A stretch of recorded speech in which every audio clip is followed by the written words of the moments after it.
Hey, thanks for stopping by. In part one of this series, I rode my adventure bike from Missouri out to Utah and had some crazy winds as I rode across Wyoming. Wyoming and I are still fighting a little bit because of that trip, but in part two, I meet up with my buddies and we had some beautiful weather and beautiful roads that we were riding on, and just had a great time riding through the state of Utah. One thing I've noticed as I've gotten older and older is that I'm not in a hurry to get anywhere. I just enjoy riding along, seeing the sights. Yeah, carving through canyons and stuff is fun, but I just don't really care to do them at 1,000,000 miles an hour. And so, you know, each to their own, obviously, but it's now a couple of months later. I got my bike in the basement there behind me. Battery tenders on there, and it's middle of winter time.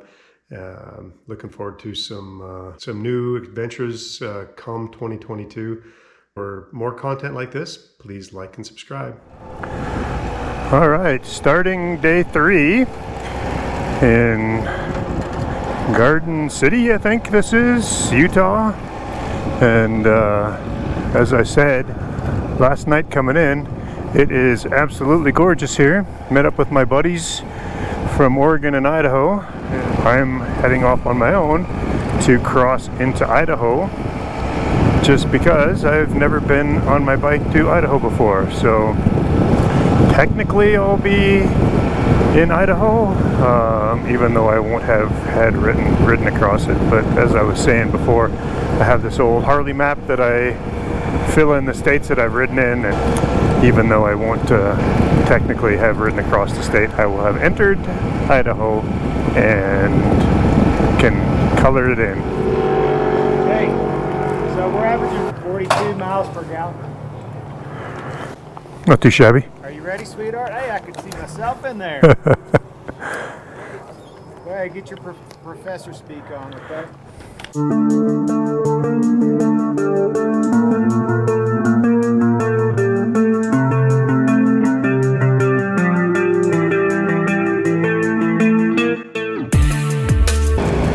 There's my riding buddies for the next few days. Heading to Provo Canyon today.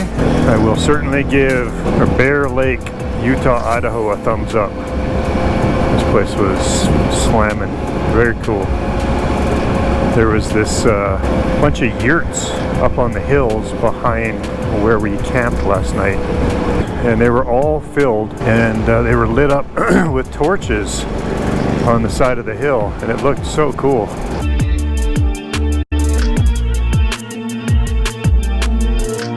So what I understand today, this route will take me back into Wyoming. I never wanted to go back to Wyoming in my whole life. Sorry, Wyomingians. But only briefly, and then it's in and out of canyons in Utah. We can see that Austin way up there, he's got the new Triumph Tiger 900, and I sat on it last night, and that thing is crazy light, so much lighter than my Tiger. The one big complaint with it, it's so heavy, but that new 900, brand new, crazy light. And then right in front of me here is Jake from Idaho, and Jake's on a 2007 V-Strom 1000 that he's had since April. But yeah, good guys. We had a great time camping last night. I went out to a Mexican place for dinner rather than cooking.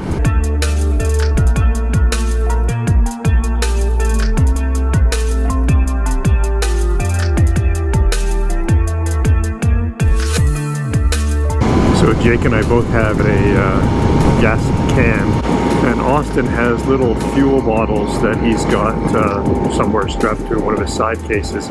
He's making fun of us for having these big gas cans on our top cases. I haven't had to use the thing yet, thankfully, but got pretty close. My first day, 15 miles to empty. These two guys up here are daredevils, and I'm the old guy of the group, and so they're going to be zipping along, and at some point, no doubt, they'll take off way in front of me. Young kids and their lack of fear. So yeah, 30-mile-an-hour corner. I'm going to back off on that and not go 60 miles an hour around that thing. Whereas I just saw Jake hit his brakes just as he came around, and yeah, that's even going 43 around, that was pretty quick. So yeah, look at him up there. And that's fine. Already lost me.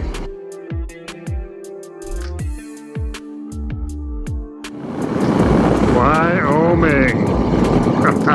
There it is.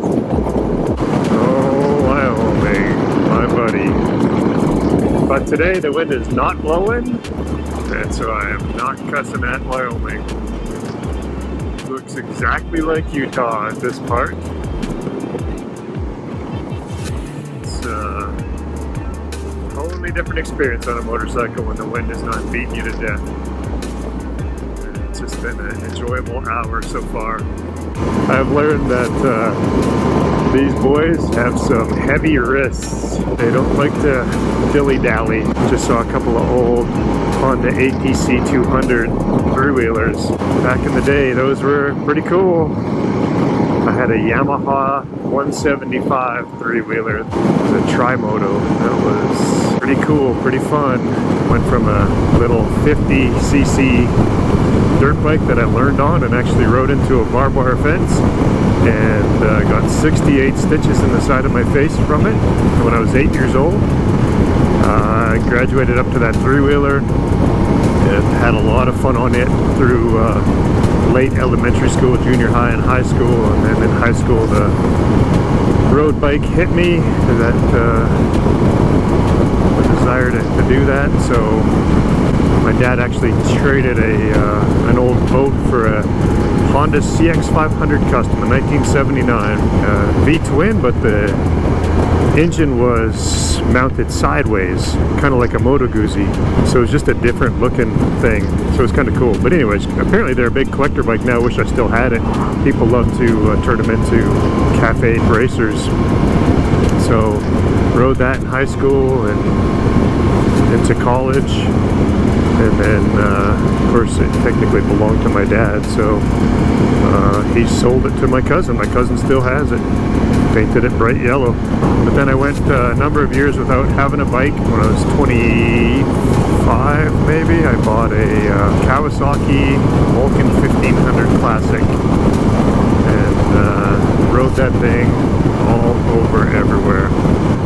Outer Banks, Key West, Arizona, Toronto, kind of all over everywhere. Put a lot of miles on that thing, still have it, and I am in the process of bobbing it. While I was bobbing it, I saw this bike for sale, and I'd been wanting a bike like this for a while, this style. I got it for a steal, and so now I've had it for the last few years, and I put about 10,000 miles on it.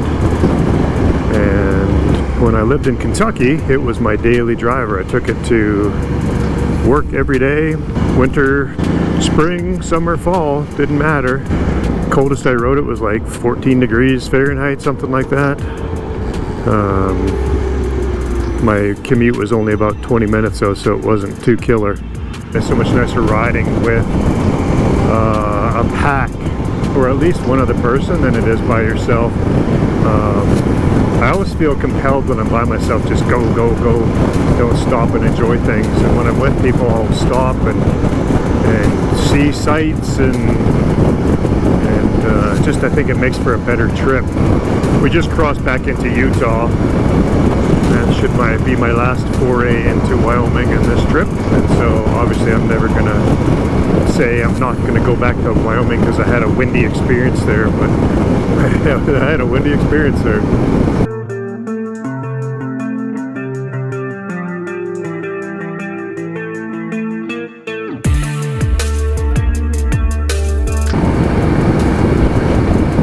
Lots of motorcycles I've seen through here today, so obviously that tells you this is a nice riding route.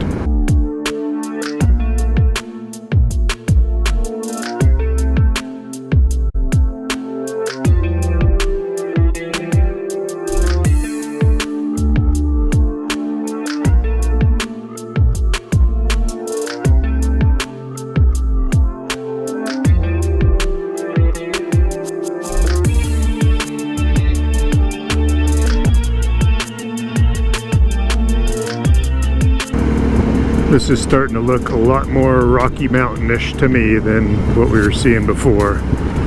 So it's still a very dry area kind of thing, but yeah, it reminds me of the Rockies that I've spent time in. Beautiful. That Suzuki in front of me, every time he gets after it, it just blasts me with a shot of exhaust fumes. So I'm going to be loopy by the time we get there tonight. Lots of those kind of signs. Lots of twisties.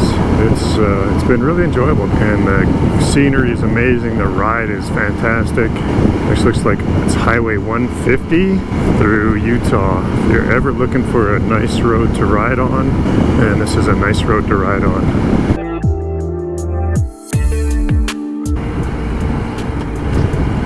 Am I the only guy that downshifts during sharp corners?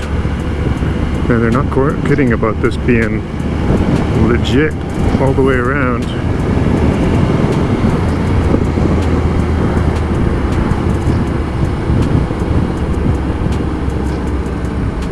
Man, that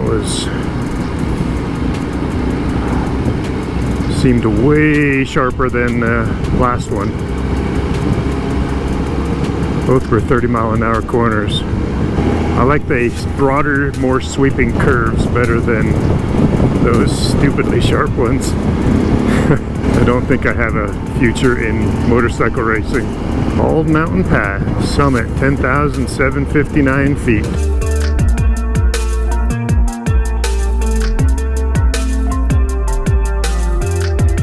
A couple of those were... You guys missed out on some good sweepers. That second one, so the first 30-mile-an-hour one, I was like, oh, that's cool. Then the second one we came back around, I was like, holy crap, I was going way too fast. I couldn't get around that car. I know, and then I shouldn't have passed it, but...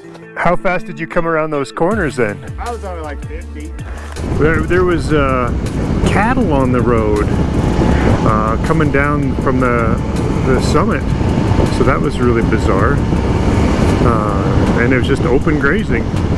You know, you would think that with the amount of cars that were on that road and motorcycles that, you know, you wouldn't want just loose cattle everywhere, but, you know, what do I know? I'm starving. These boys in front of me, so they ate full-on breakfast. They had freeze-dried biscuits and gravy, which sounded absolutely disgusting to me, but they said they were good eats. But so they ate that stuff. I had like a granola bar and a little bag of fruit and nuts, and so yeah, my stomach has forgotten all about that stuff. Apparently if I would have eaten the freeze-dried biscuits and gravy, I would have been satisfied through the whole day, but not so much. Say what you want, but these triples sound awesome when you get after it.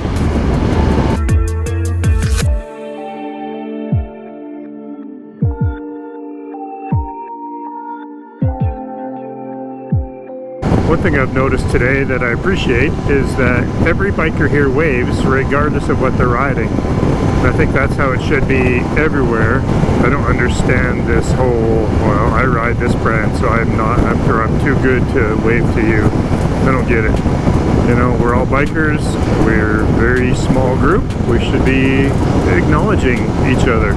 I do draw the line at scooters, so I don't wave at scooters, because I don't really consider that bikers. Although I did see a YouTube video of some guys riding scooters from Florida to Seattle.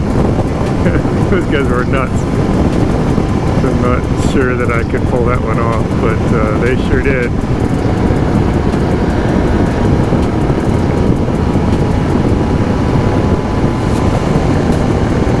I think they're racing or something. Bunch of morons. Having fun.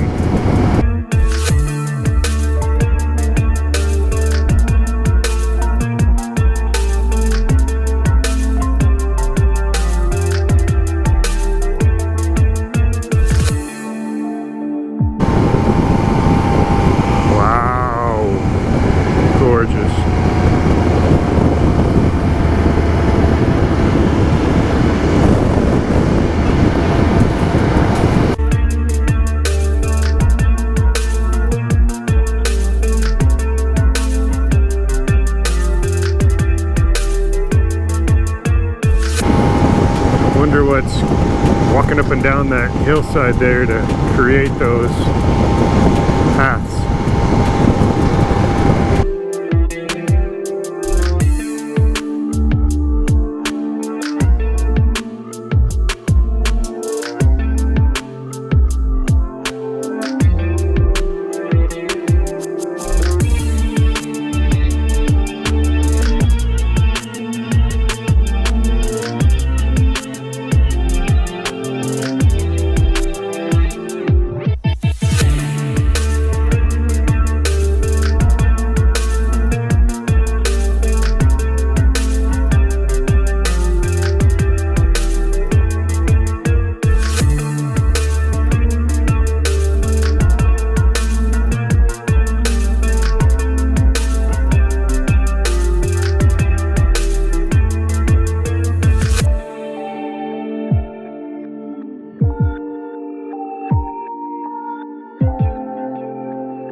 Go Cougs. Is that Brigham Young? No idea.